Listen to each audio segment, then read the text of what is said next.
জামালপুরের ৭ উপজেলার মধ্যে সবচেয়ে বেশি লিচুর চাষ হয় সদর উপজেলায়। চায়না 3, এলাচি, বোম্বাই এবং মুজাফফরি জাতের লিচুর চাষ হয় এই এলাকায়।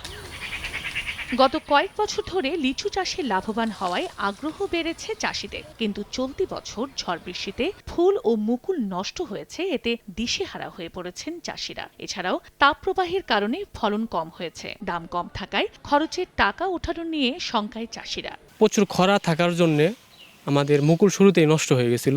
পোকা বেশি লেচুর মধ্যে এবার ব্যাপারীরা আইসা খালি লেচু নিবার চায় না। সার বীজ দেওয়ার পরে দেখা গেল সারে তেমন কাজ করে না, লেচু অনেক ফাইডা যাইতেছে, জয়রা যাইতেছে, পোকা।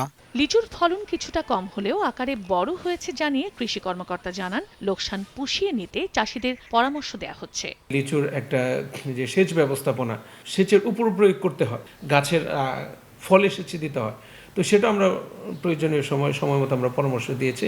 জেলায় ১৫০ হেক্টর জমিতে লিচুর বাগান আছে, এর মধ্যে সদর উপজেলায় ১৪ হেক্টর।